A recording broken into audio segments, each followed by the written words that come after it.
So we all miss when our lives were not dominated by video, right? We're all feeling nostalgic for a time when we would get home and turn on the TV and feel satisfied with what was on, right? When someone besides ourselves made the decisions about what we watched when, rather than dealing with this like constant crushing choice paralysis that we never even really asked for, right? I'm not saying anything new, it's not just me. People have been talking about it for years. There's so many options. It's like, who even watches all this stuff? How about this? Britain's smallest pies. That sounds fine. Join us as we take a look at some of Britain's smallest pies. This is it. This is boring as shit. And obviously it wasn't always like this. TV was invented around 100 years ago now, and for a while the sheer existence of TV was enough. But the rapid expansion of it in the past decade alone is just incomprehensible and frankly a little bit scary. Any modern tech company's projections and marketing plans are littered with things like customer convenience, even if it means convincing us something is an inconvenience that we should be mad about and should be optimizing. Like for decades, the need to sit down and watch something at a certain time didn't completely turn us off from watching TV. It was an inconvenience to be stuck in a schedule for sure, but it clearly did not deter us. And yes, I may be speaking from the point of view of someone who has always had the ability to at least record and play back episodes. Like I have countless old VHSs of like Alias and 24 when my mom would record it for my dad while he was at work. Okay, calm down. I'm getting to the point.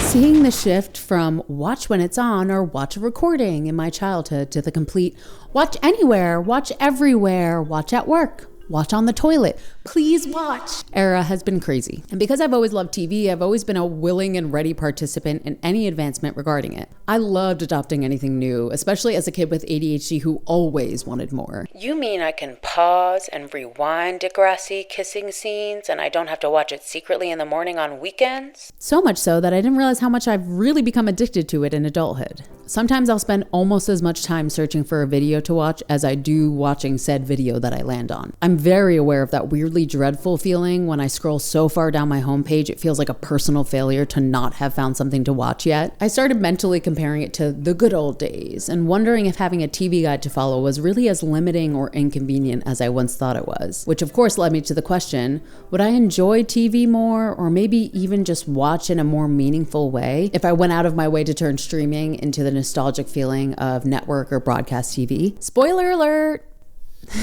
Like spoiler, like TV. Sorry. The answer is yes. Yes, I did enjoy it more. I did. But unfortunately, I also had to face the reality of how much content is dominating not only my life, but my mood, even though I'm purposefully and consciously not really even on social media anymore. Actually, except for Reddit, which might be the most unfortunate thing of all.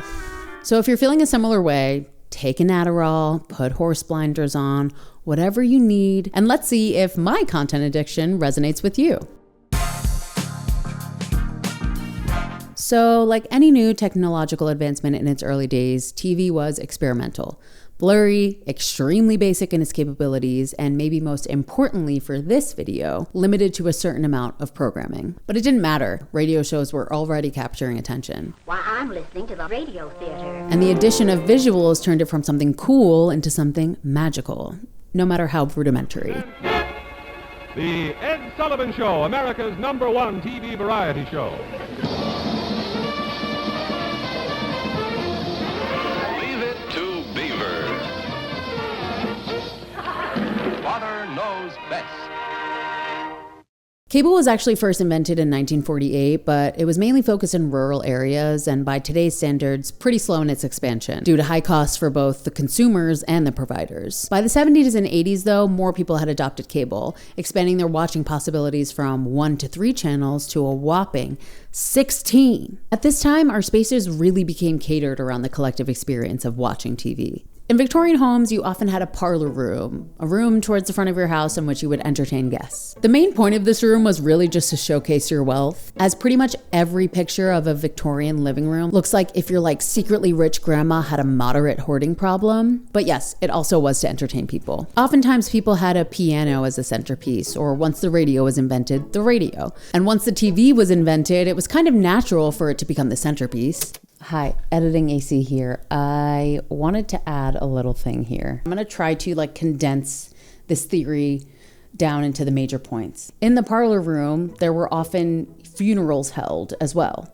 So it was also known as the death room. It was rebranded as the living room because nobody wants a room called the death room. And then houses were being built with this new term, living room, in the front where the parlor room used to be. So there's that. Post-war, around the 1920s, obviously we're on the verge of the Great Depression. Working class families don't have a lot of money. A room in their house dedicated to showcasing their wealth is not something they are prioritizing. So if the two main functions of this room are to just show your wealth and to entertain people, but you're not entertaining people all the time, it doesn't really make sense for the average working class person to have this room in their house that isn't getting used. So you have so many things running parallel as the TV is being invented. The convergence of all of these things lends itself really well to having a convenient way to entertain not only other people in your house, but you when they are not there, right? Does this make sense? The convenience it provides. Why is there a spider web between my two screens? That's crazy. The convenience of TV being this amazing form of entertainment and it being expensive, the box of showcasing wealth was kind of checked off by the TV. Improving the function of the room, showcasing your shiny new stuff, entertaining people, but also having this room be functional to entertain you when you don't have people over. I don't want this to be too long, but I think this is a very important thing to note. I highly recommend this video that I've used as a resource for pretty much all of the visuals for this part. Back to me. And once the TV was invented, it was kind of natural for it to become the centerpiece. But a clear pattern was always having the chairs pointed towards each other to encourage conversation. Now the couch faced the screen. So the way we adjusted to this was completely different from every other new technology because this also really impacted how we chose to entertain people we had over. By this point, not only were we beginning to structure our days around what was on, but our homes around it. So back to the actual programming of TV. Appointment viewing is the structure we followed from TV's origins to the invention of the DVR and VHS. It just refers to a video service that provides a curated, pre-scheduled list of content that runs one after another in succession, and anyone tuning in can only watch what is scheduled for that time. And of course, we know over time, multiple channels were added to create multiple appointments to satisfy more people and really get more of that sweet attention. But even with multiple channels being added and people being able to watch different things, appointment viewing genuinely created a collective experience. People felt connected by the weekly anticipation, the cultural moments tied to the timing of the content and not just the content itself, and those classic water cooler conversations the next day at work, back when we would go into something called an office? You watched your show after dinner, then showed up to work the next day and had an easy way to start conversation, something built in to connect with other people. It shaped our behavior not only around watching, but how we decided to spend our time together, creating some sort of invisible third space. Decades later, once TV had fully permeated almost every household in the US, people already wanted more. Because we're insatiable. In the late 90s, we already had the power to pause, play, and rewind with the invention of home video recorders. So why shouldn't we be able to do all of that with live TV?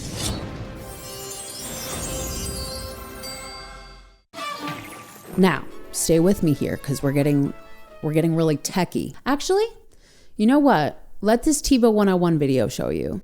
That's good bass, and if you're old enough to remember when that was first on live. You're winning an award. Lots of spirits around here, especially Leo. TiVo, what the heck it is. Back in the day, they talked about, personal video recorders. There was TiVo and Replay and, personal video recorders software. What are we talking about? Okay, this is a TiVo box. Whatever you call it, the idea is you have a box. This is our magic box. I'm going to move the control before I break it. This big, giant, funny remote control. These are all shows that I've recorded just because I want to see if I can give an executive producer a heart attack. Let's go to South Park for a second. This is all stuff we've recorded on here. But the idea is that you can pause, you can rewind. Does anyone know why he's so out of one breath? More time, see if that works that time. And you can Okay, cut. Doing great, Patrick. Love. So, try not to struggle as much with everything. Use the remote, right? And read the lines that you're supposed to. Oh, you just want to do it like freestyle? Love that. Freestyle. Action. And you can actually pause. It helps if you hit the yellow button in the middle. They're not cheap. Right now, the TiVo 2's just come out. They're $399. What's the idea? Okay, cut, wrap it, just wrap it. Yeah, you can wrap it. Okay, well, hopefully you understand it from that informative video because I never had a TiVo, so for all I know, that's a perfect explanation. This is already a pretty condensed version of TV's history, and in respect to all of our time, don't worry, I'm getting closer to wrapping it up so you can go watch a split screen video of a fake Reddit story and Subway Surfer gameplay.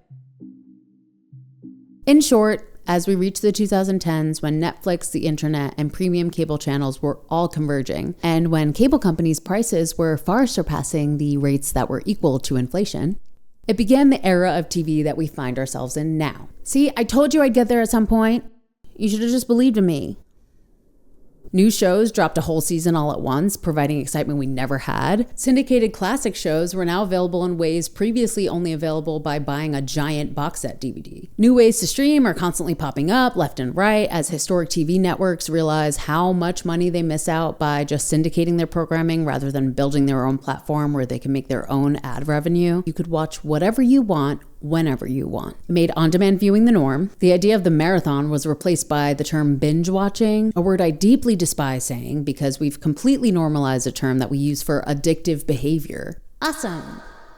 Yay. Woo. With the convenience of watching whenever you want came the slow burn of whenever turning into always. Convenience has reshaped consumption. So every screen we use now is just the next version of that same idea. What happens when you can watch anything, anywhere, at any time? Not only can you watch your favorite TV shows, movies, sports, anything, you're realizing how many things you want to watch, how much content you somehow missed and didn't even know about, and therefore how much cool stuff you're missing out on. Streaming platforms have taken note from socials. Save for commenting and posting features, which would be an absolute nightmare. They've pretty much completely integrated the algorithms of social platforms, ones prioritizing user experience and customization or personalization by using your own data to create content that feels tailored to you, or to sell to another person so they can sell something to you. Oh my gosh, my shoulders are starting to go up. I'm getting tense. I don't like talking about companies. The internet did to cable what cable did to broadcast TV. It took what we love and it expanded our choice to watch. With the broadcast to cable expansion, we had the choice to pay to watch something else. With the cable to internet expansion, we had the choice to pay to watch something else and watch it whenever, especially since our phones moved from something we used to just contact each other with to mini computers in our pockets. And the more tailored to you what you watch becomes, the more individualized the actual experience of watching becomes, leading us to spend the majority of our time watching alone. That collective experience isn't gone, but it's split in so many different ways that it's not as palpable a feeling as it once was. We lost that hypothetical, invisible third space one video at a time. TV officially stopped being an event. Don't get me wrong, we do experience this sometimes today. I think within the past decade, the first time I felt this feeling again was when I was watching Game of Thrones, or more recently like Severance, Euphoria, The Last of Us, or half season, or like 1 or 2 episode drops of Stranger Things. Towards the end, no one knew what they were doing, but I don't think that they did either, really. What happened to Robin and Vicky? I don't, God, certain things are open to interpretation. I don't know. I truly don't know. I don't know what happened. Sure, you have live events like award shows, sports games, breaking news, primetime, TV slots. It sounds like a lot. These are still moments for people to connect and watch, but it's not the same. For me, YouTube has become the default content choice, and initially it felt like the decisions I was making here were less hard. It was easier to choose a video by a creator I knew I loved rather than take a chance on some shitty new Netflix program that I hate. Ugh, God forbid, right? But as YouTube has become higher and higher quality with more output and more creators than ever, that difficulty choosing intentionally has crept in here too. Is there someone behind me? I find myself seeing a handful of videos that I know I want to watch, but not being in the mood for them at that time. And then scrolling and scrolling and scrolling and feeling a very weird, deeply unsettling feeling when nothing feels right. And I know that I'm watching more, but I'm not necessarily enjoying more. I'm kind of starting to feel like that Tim Robinson clip where he's like, "What did they do to us?" In contrast, the time I'm most engaged and excited by something is when it's a premium show with weekly episodic releases, or it's happening without me having to schedule it, like in a shared viewing or watch party context. The moments that feel the most meaningful are always the ones I can't control.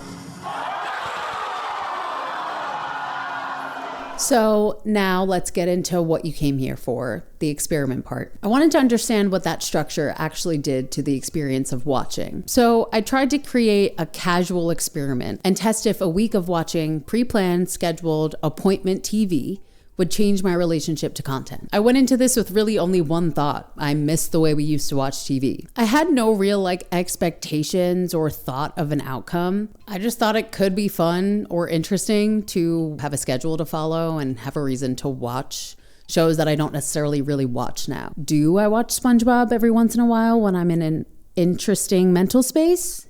Yes. Do I get embarrassed when the loud-ass Nickelodeon intro that's 10 times louder than the show plays and I know my neighbor can hear that their 29-year-old childless neighbor is cackling at a children's show? Yes, but that's not the point of this video, so stop asking me questions that are going to make me embarrass myself on the internet. Jesus.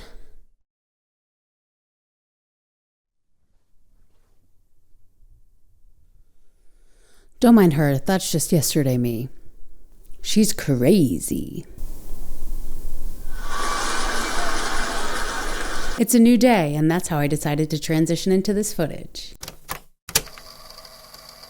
Okay, so let's start with what I thought would be the easiest part of this. I made a modern version of a programming flow typical broadcast networks generally followed. Slower, routine-based programming in the morning, lighter or background content during the day, and more intentional primetime high-interest shows at night. And then news peppered throughout. So my list of things to watch comprised of things I already watch, things I wouldn't really choose to watch but were adjacent enough that I hoped it wouldn't deter me from watching altogether, and things I wanted to watch but I didn't have time to watch. Then I made my rules. The first was 7 a.m. to 10 p.m. programming, because this was similar to how I would watch it as a kid.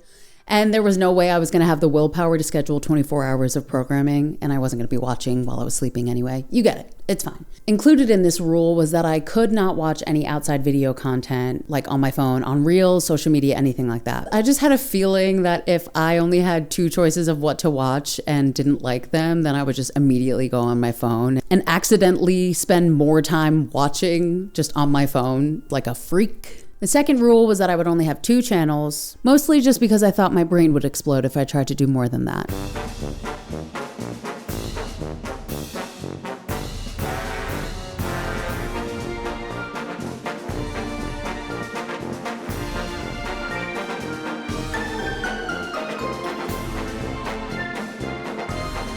I ended up doing a trial of Paramount Plus too, to add a little bit more, but I was not adding even more streaming services to my collection of things that I pay for monthly and don't realize. And that's where I would transition to a Rocket Money sponsorship if I had one, but I don't.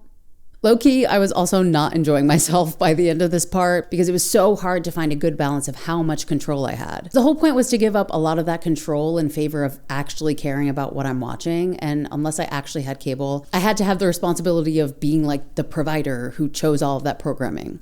But once finally done, I had 7 days of custom appointment viewing style content. The third rule was that I had to join at the correct time. If I'm running an errand and I get home late, or I forget that something's on and I join 10 minutes into it, I have to start it at the timestamp of when I joined rather than from the beginning. The fourth rule was that there was no pausing, rewinding, or skipping. If I get up, bathroom, food, the show keeps going. The last rule was that I could not change anything in the scheduling unless it messed up the video flow. If I'm extremely bored and unhappy with the programming I chose, I felt like it would make the video bad. So that was where I was going to give myself some wiggle room because I care about quality. So with all of that context, let's see how my week went.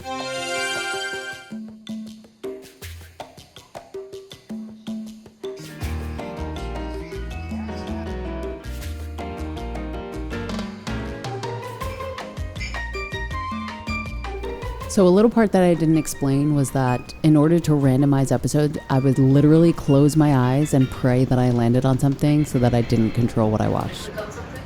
Yep. Now I also need to go 10 minutes. Oh, it's 47 minutes.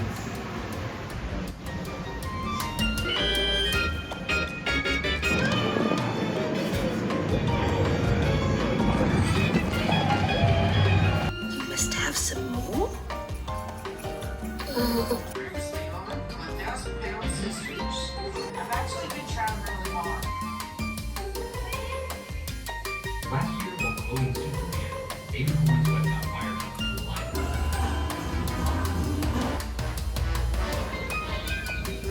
They say good things come in small packages, but don't worry because this ain't one of them. Men do tend to... Okay, wait. This is so funny. I'm really vibing with the big three. India, my J-Dog, and Christo. It's gotta get messy up in here. Like, the whole Three Amigos is helping me through the process, so. The Three Amigos? Three Amigos, for real. Who are the Three Amigos? Gotta keep it low, gotta keep it low. The whole Three Amigos thing, like, that's Mikey, so I'm not surprised about that at all. Gorgeous pics, by the way. There are multiple wars going on. Uh-oh, 9 o'clock. Bye. What do we got? Traders.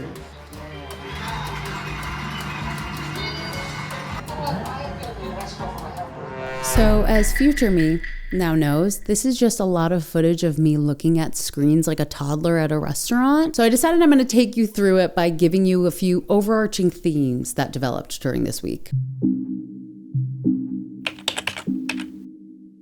I love the structure. I love external structure because I always fail to have the willpower to keep it for myself. Honestly, because I scheduled the programming in a way that I never would watch it, kinda did make it feel like someone else did it for me. Like, I definitely wouldn't choose to be spending my time watching Outer Banks like this. What? Same thing happened to me. I fell for him. What is this show about? He was stealing from me too. Don't know what's happening. Yeah, of course, yes. Of course. Yeah, all right, good. Does this boy see ghosts? Are there ghosts in this too? I guess I'll never know. But having more moments like that broke me out of the need to watch everything I like all the time and added some novelty back in. One thing I didn't realize I missed was like the rhythm. The mix of nostalgia from watching something I haven't watched in years combined with the like correct timing of when it would be on was amazing. Watching People's Court at 2 p.m. reminded me of getting home from school and just throwing it on while I waited for like My Wife and Kids or Grounded for Life to come on. I definitely watched this when I was younger. I didn't realize this this announcer is crazy. This is the way the man announces. This is the defendant, John Myrani. He says he's been selling cars for 38 years. And he sold the plate of his car. I'm obsessed.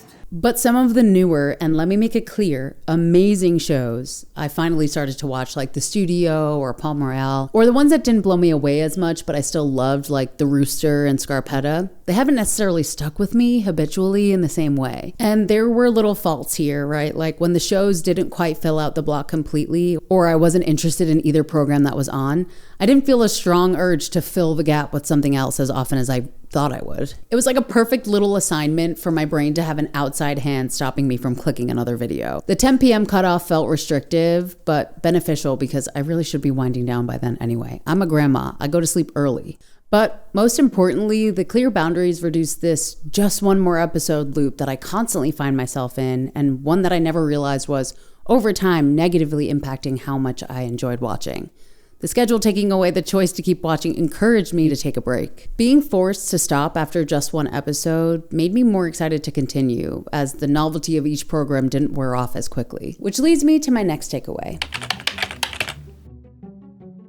We've already established that the more that's out there, the more that we feel pressured to watch. And through this experience, it became glaringly obvious to me that I don't actually want to watch all the time, but I feel like I need to. Yeah, I just became so much more aware of how often I default to screens just because I want stimulation. And I made a shocking discovery that I bet you couldn't have guessed. Watching less made me feel better overall. Isn't that crazy? Bad news for my fellow TV heads. Fellow video, telephiles, TV fans, or whatever. Anyway, once I ended the experiment, I realized how often the habit of watching was so much stronger than the actual desire to watch. So for example, I had weekday programming and Saturday, Sunday programming, And by Friday, I had gotten sick of the weekday programming. So I decided to change it up a bit for the last 2 days. I adjusted the schedule to include more things I like for fear it would be stale and boring to record. I did decide for those 2 days that I'd really try to watch for the majority of the day because I missed out on 2 days early in the experiment because it was tax day.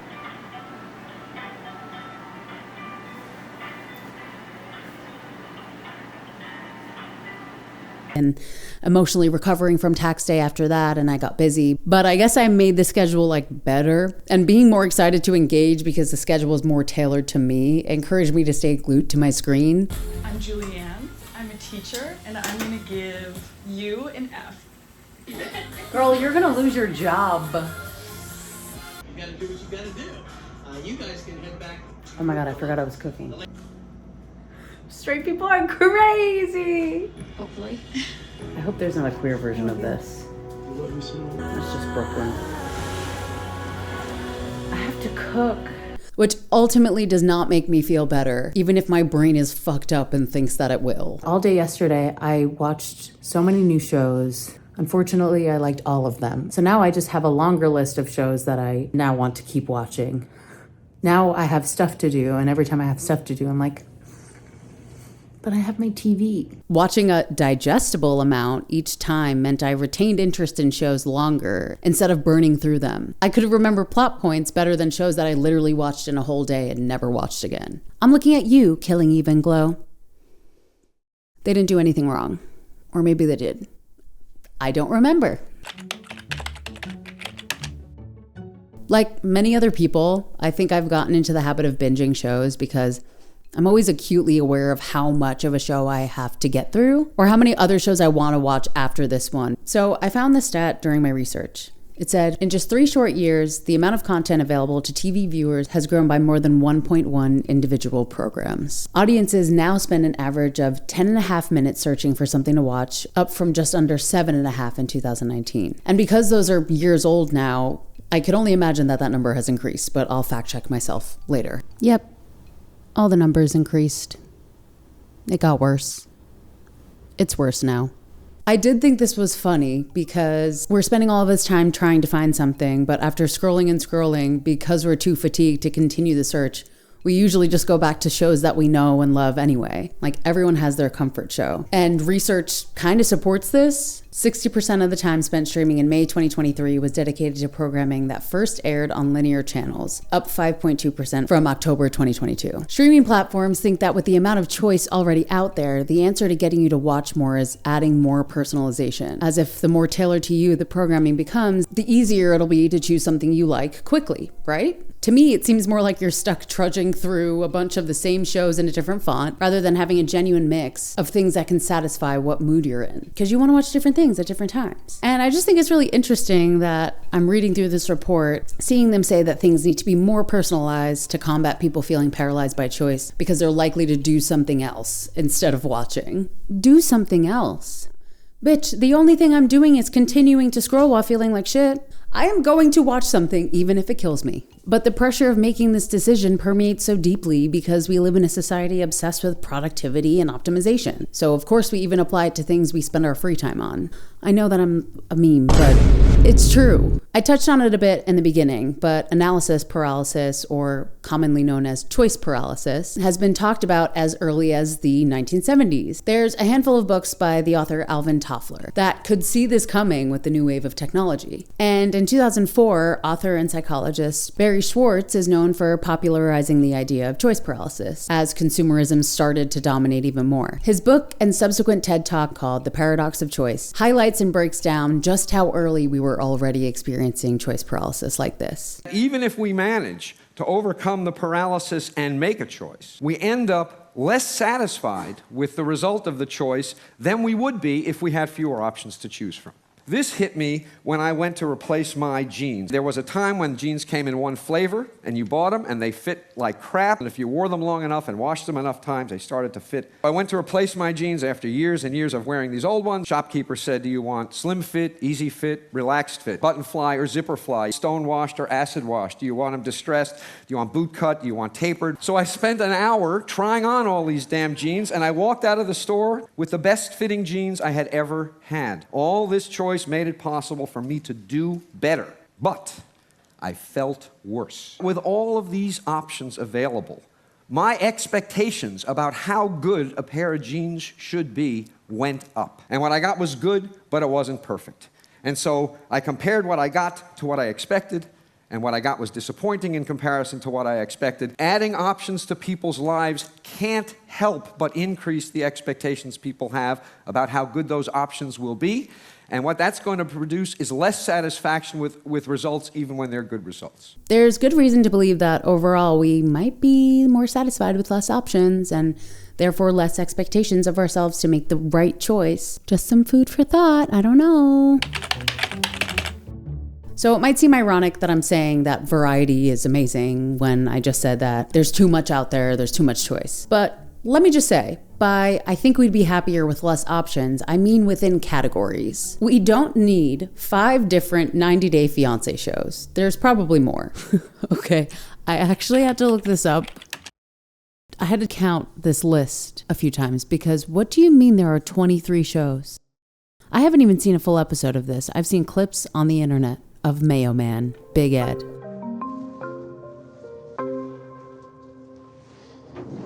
Since I met Rose, I want to look young for her. Aww. And I'm sure that there's going to be a bunch more that are made. Okay, sorry. Back to what I was saying. That's not actually increasing variety. But I do think that the variety of programs, as in different genres and styles within TV and films, are beneficial. And then kind of in the same realm, I love being able to switch between YouTube creators and more traditional media because they're converging. So with the built-in variety of choosing programs from not only different streaming platforms, but different creators, I discovered I liked things more than I expected. Starting with reality TV, I like reality TV, but I go through phases where it's just like too much for me or not the vibe at all. And apparently, in this format, I was into it. I was invested.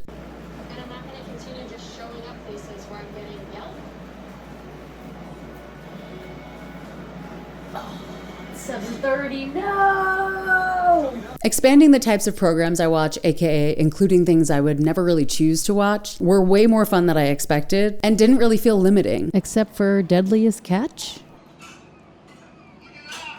and No Time to Die, in which I played my Switch the whole time. I'm so marketing pilled that I really believed that I enjoyed streaming because it was tailored to me, when in reality I had a better experience when I jumped around and challenged my taste a little bit. I just mildly watched Devil Wears Prada because it was on. And I didn't miss New York the entire time I watched it. You know what makes me miss New York? He's a dealer. He goes through his vehicle. He has to have the Carfax he does for himself. One would think that when you... That is my whole childhood right there. Now I miss home. And I love the People's Court. Switching between different types of content kept things fresher or encouraged me to tap out and take a break yet again. There's a theme developing. When it comes to variety, I think I ultimately did a pretty good job with exposing myself to new things, while also including enough stuff that I don't really watch or really like to stop me at points. It's not really time efficient or particularly fun to try and channel surf the way we did with cable and streaming platforms. In fact, considering the average TV processor can barely handle me pressing the back button without spending 5 minutes loading, it's pretty much impossible to do. But let's talk about how high maintenance making and keeping the schedule was, because the structure was engaging at first, but so hard to maintain once I had real life to do. So rather than feeling like, oh, I miss my show, nostalgically, I just felt annoyed that I spent hours making the schedule just to have all of it pass me by. The more effort it took to keep up with the system, the less immersive it felt. Some rules made the illusion stronger, like jumping in at the exact time when I missed the beginning of a block, but this was much easier said than done for a handful of programs. So I went to get matcha, and now the first piece of programming that I will be joining late to is a yoga flow. That's an hour long, which means I'm joining 35 minutes into a yoga flow, so I won't warm up. Pretty much the worst possible option for me to join late. So now I know. Gotta make it in time for yoga like it's a class. And she never did the yoga block again. Literally, I didn't. I did it that first day and I was like, sports. And then I never did it again because I kept missing it.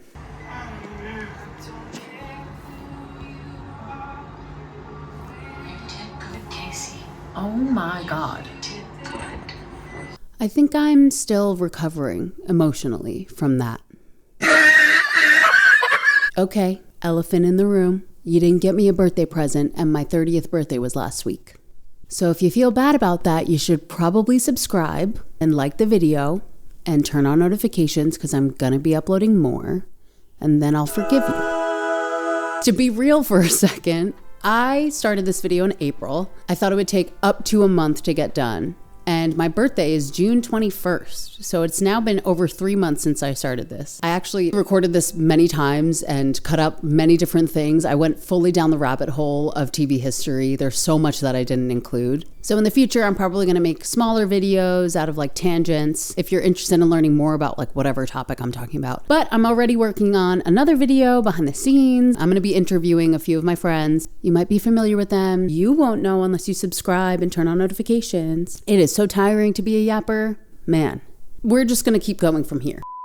Even when the rules made it immersive, it was just way too high maintenance. I naturally ended up like simplifying the system over time as I got used to it. I'm interested in watching like this in the future, so in order for this to work long term, it would need to be a lot more effortless. I mention this because keeping up variety is not just high maintenance in this little system. Needing multiple subscriptions made a variety harder to get within this experiment. And I just think that's a really accurate microcosm of streaming as a whole right now. The landscape of streaming right now just makes getting a satisfying amount of variety way too high maintenance. So I did some math, and even if you have a live TV subscription with like YouTube TV or Hulu Plus Live TV, you're not going to get all of the premium channels and the shows that modern like water cooler conversations surround right now. I'll be honest, I didn't realize that Hulu and YouTube TV had such like robust cable-like offerings until I was looking for information. So yeah, probably could have just done one of those instead of spending so much time doing what I did. You have so many different options if you want live TV and a mix of things. You could get almost every subscription straight from Prime, apparently, if you want to have everything in one place. That would be the cheapest option at around $109 a month. And that includes all of these subscriptions. I'm doing the TikTok thing. I'm going to edit it. It's going to look great. So you could do that. You could get YouTube TV for your live watching needs and then add HBO, Hulu, Netflix, Apple, and Disney Plus separately for a total of $165, $166 a month. You can get Hulu Plus Live TV with the same other premium channels for around $141 a month. But ultimately, you are most likely to subscribe to things piecemeal through each provider. And they love this because then you're always paying full price. Oh, I miss the days of constantly doing Hulu free trials and then like threatening to cancel and then getting 3 months free. Ooh, I miss it. We did not know how good we had it. The biggest barrier to variety now isn't availability or the lack of your algorithm knowing you. It's the extreme fragmentation of what you want to watch, split between so many different websites or apps and constantly changing when licensing changes. They can customize our experience however much they want, but we've reached a point of fragmentation that makes diversity in programming not only too expensive, but way too clunky. If you take anything away from this part, let it be this. Not being able to keep up variety makes it so much easier to get stuck in those pigeonholed content voids that make you wonder if you actually hate what you're watching. But also, you're addicted to watching it and it doesn't hit the same anymore, so you keep looking for that hit. You don't hate what you're watching. You're just bored of watching the same things over and over again, so the novelty is worn off. What's the solution? You gotta switch it up, baby. Get that hit again. Get that rush.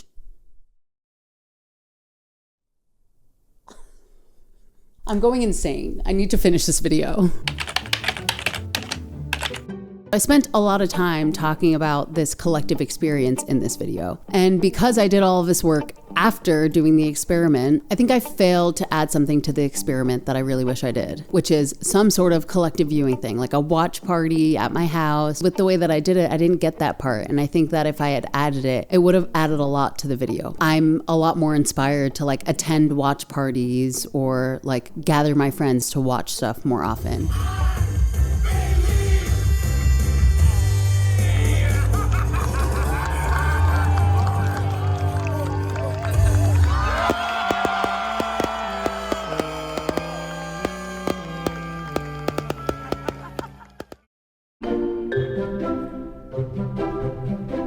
As soon as the experiment ended, I was so happy to not have the constraints that I pretty much went straight back to my old content watching habits. Without a reason to keep the schedule, aka making this video, I really did struggle to find the willpower to place the constraints on myself again. I even tried to do the schedule again for a week, and I was thinking of expanding this into I did this for a month, but the initial motivation to keep the schedule had worn off. I didn't like the new programs I added. It all just became way too much work to feel worth it. But after that week, when I started editing and was faced with how I actually watch, I've really become aware of my content habits and constantly analyze them so that I can find a middle ground between the strict rules of this schedule and my previous insatiable appetite for content. When this constant content slew was first introduced, we had no clue what the long-term impacts were, but we felt compelled to adapt the new technology. It's what's happening now with AI, it's what's happening with so many things. You never want to get left behind, and so much of the marketing surrounding these things is that you will, so you kind of have no choice but to participate in it. So many of us struggle with it,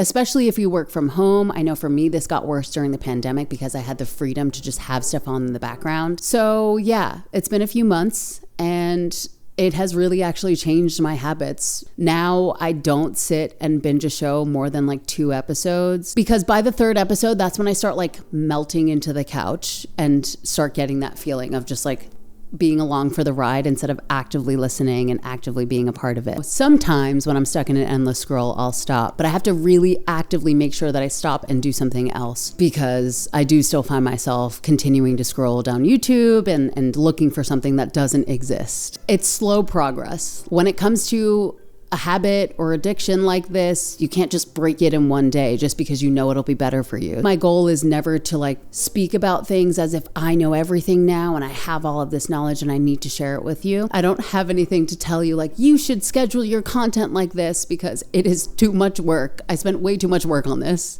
But I think there's a general shift towards nostalgia and wanting things to be easier like they used to be as life gets harder and the recession is crushing us all. If you feel a similar way, you should probably start to reconsider how often you're just sitting watching things on your phone, because it's been proven that it's not great for us. I think we all could use a little refresh and taking a step back and looking at our content watching habits, because short form, long form, everything is on our phone and it's easy to get lost in it and not realize that we're just looking for something to consume all the time, and that is what's making us feel worse. If you want to talk about this stuff, maybe let me know what you thought about this. Let me know if you're going to try something similar. I would love that. But also, I want to start organizing little watch parties for stuff. I'm microdosing collective experiences because I do suffer from agoraphobia and social anxiety. So it is hard. It's hard for a lot of us to have these collective experiences, but I don't think that they should be stripped away from us just because now we've been kind of trained to be alone watching stuff on our phone all the time. Oh, this video is taking me so long. It feels so weird to end it, but I'm gonna end it here. Subscribe, turn on notifications. I promise not all my videos will take me 3 months to complete. I've learned my lesson, and I'll meet you in the content void. If you find yourself trapped, I'll reach an arm out, I'll grab you out, and we'll go make a craft or something together. We'll touch grass. I promise. See you next time. Waiting for the